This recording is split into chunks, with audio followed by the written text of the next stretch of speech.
आज हमारी HSSC में करंट जीके में नेक्स्ट क्लास NHRC, उसके बाद है अल्पसंख्यक आयोग,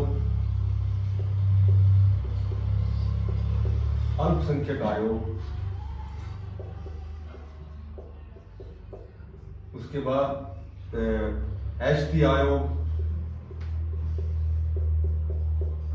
OBC आयोग,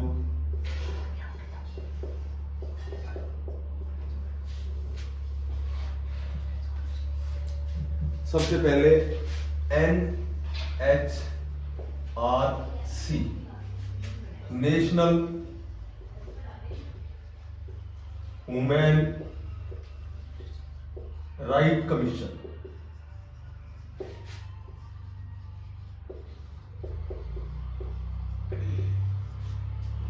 राष्ट्रीय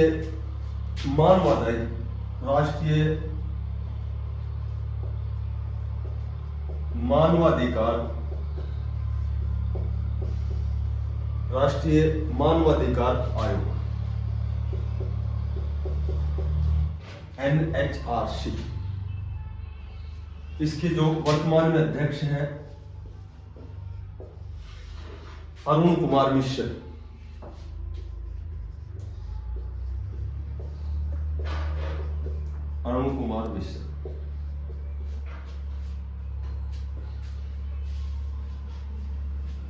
इसका समय होता है, मानवाधिकार जो आयोग का जो अध्यक्ष का समय होता है या तो 3 वर्ष होता है या उसकी 70 साल पूरी हो चुकी है, 3 वर्ष या 70 वर्ष।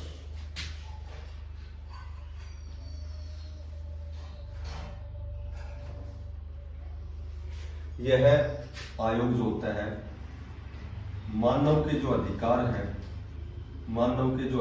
हैं उनके संरक्षण के लिए, रक्षा के लिए, संरक्षण के लिए कार्य करता है। NHRC जो मानव के अधिकार है उनका संरक्षण करता है। इसकी NHRC की जो स्थापना हुई थी 1993 में हुई थी।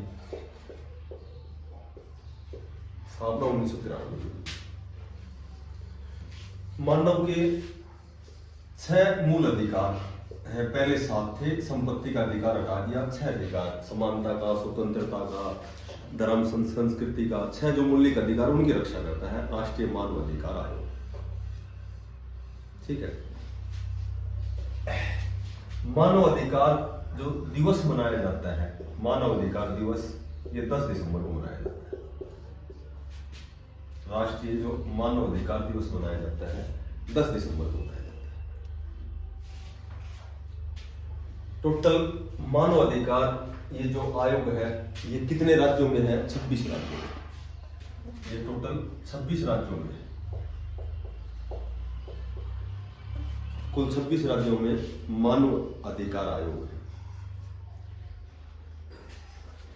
इसका जो उल्लेख है, मानव अधिकार आयोग का उल्लेख संविधान के भाग 1 में, संविधान के भाग 1 में।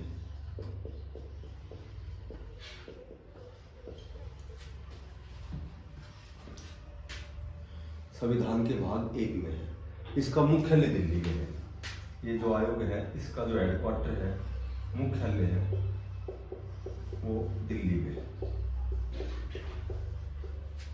NHRC का जो मुख्यालय हेडक्वार्टर है वो दिल्ली में है। ठीक है। उसके बाद एक लास्ट बात ये है कि इसका जो ये आयोग है अध्यक्ष होता है, इसकी नियुक्ति राष्ट्रपति करता है और इसको हटा भी राष्ट्रपति सकता है।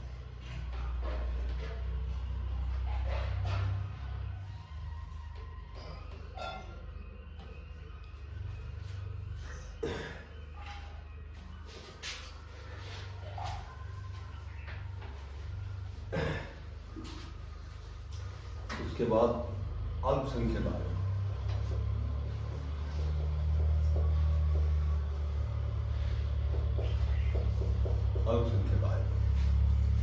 अल्पसंख्यक आयोग माइनॉरिटी कमीशन, माइनॉरिटी कमीशन। अल्पसंख्यक आयोग, इसका अध्यक्ष है इकबाल सिंह लालपुरा। इसका जो वर्तमान में अध्यक्ष है इकबाल सिंह लालपुरा, वर्तमान में अध्यक्ष इकबाल सिंह लालपुरा। इसकी स्थापना 1992 में हुई थी। इस्टेब्लिश्ड, इसकी स्थापना 1992 में।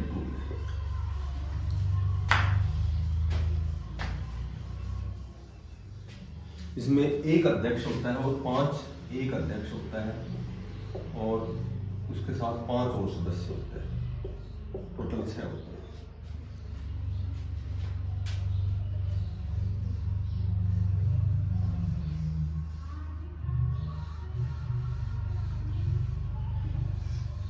एक अल्पसंख्यक आयोग, एक अल्पसंख्यक आयोग अधिनियम बना था। आयोग अधिनियम 1992 में बनाया गया था। 1992 की जो धारा थी वो थी 2C। इसके तहत तो जो अल्पसंख्यक कौन कौन है अपने देश में? मुस्लिम, सिख, ईसाई, बौद्ध, जैन और फारसी। एक तो मुस्लिम हो गए अल्पसंख्यक, हमारे देश में मुस्लिम हो गए, एक सिख हो गए, जैन हो गए, पारसी हो गए, ठीक है, ईसाई हो गए, बौद्ध धर्म को मानने वाले भी हो गए, ठीक है। तो ये जितने भी है ना अनुसूचित, इनको जितने भी अल्पसंख्यक है इनको अधिसूचित किया जाता है।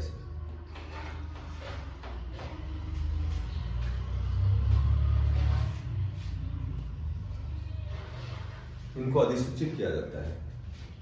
जो 2011 में जब जनसंख्या वो किया गया था ना, जनगणना की गई 2011 में, उसके अनुसार ये टोटल है ना, ये कुल जनसंख्या की 19.3% बात।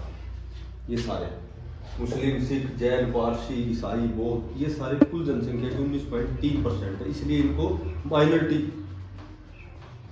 अल्पसंख्यक कहा जाता है। अल्पसंख्यक कल्याण मंत्री कौन है? अभी तो लिखवाया था, स्मृति ईरानी।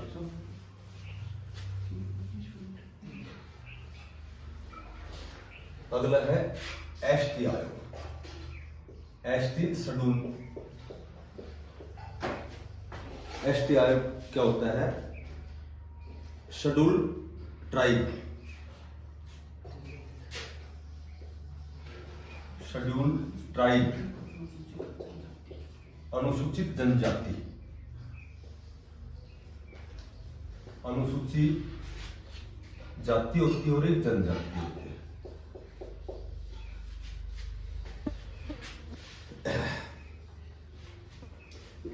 इसका जो उल्लेख है संविधान के अनुच्छेद 338 में। एक इसका जो फिलहाल वर्तमान में अध्यक्ष कौन है? शेड्यूल ट्राइब जो कमीशन है, एसटी आयोग है, इसका जो अध्यक्ष कौन है? हर्ष चौहान।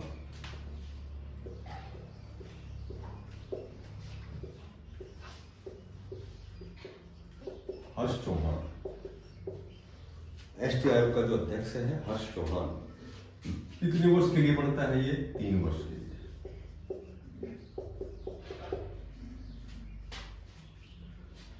ये बनता है 3 वर्ष के लिए। एसटी, ये जो एसटी है शेड्यूल कास्ट के हैं, ये पूरे देश में जो कुल जनसंख्या है उसके 8.6% है। फिलहाल वर्तमान में एसटी भारत में 8.6% है।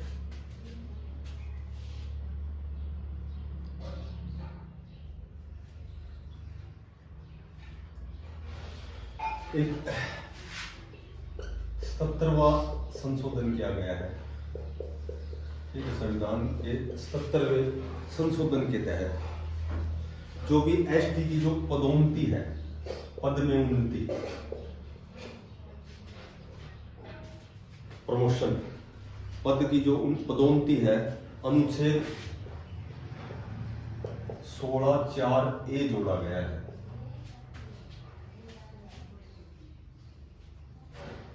इसका भी एसटी का और उसका वही अनुच्छेद 338 तो विभाजित ना, अनुच्छेद 338 से है। एक जो ये एसटी आयोग की स्थापना हुई थी ये हुई है 19 फरवरी 2004।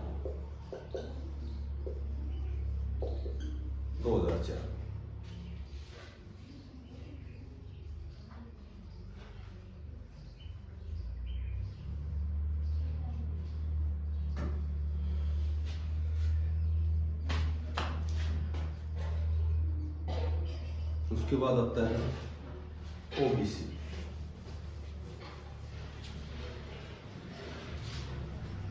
ओबीसी आयोग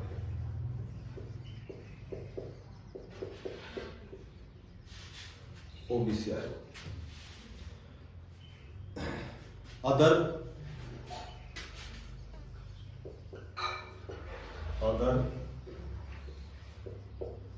बैकवर्ड क्लास कमीशन।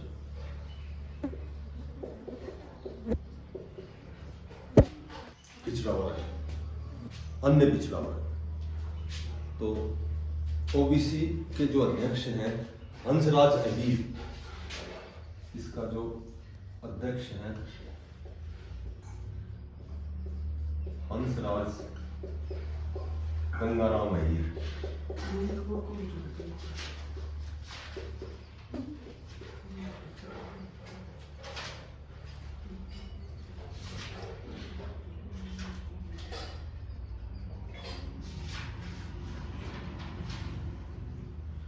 ये होता है सामाजिक और जो शैक्षिक रूप से पिछड़ा वर्ग है उसको ओबीसी आयोग के नाम से वो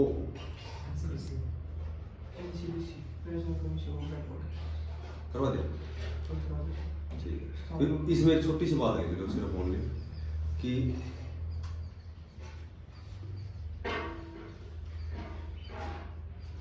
10 अप्रैल 2008 को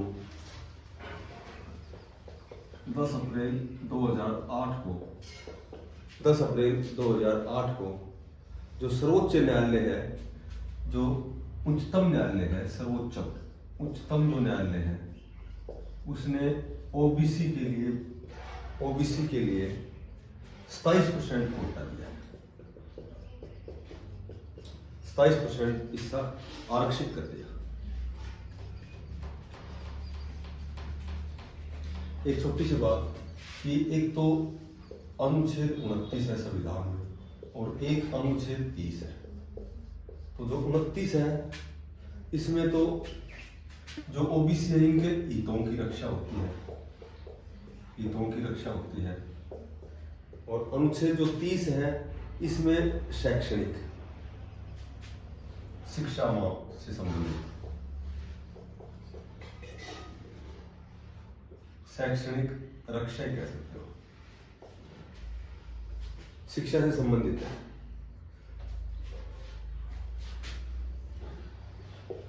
इसकी जो स्थापना हुई थी 1993 में,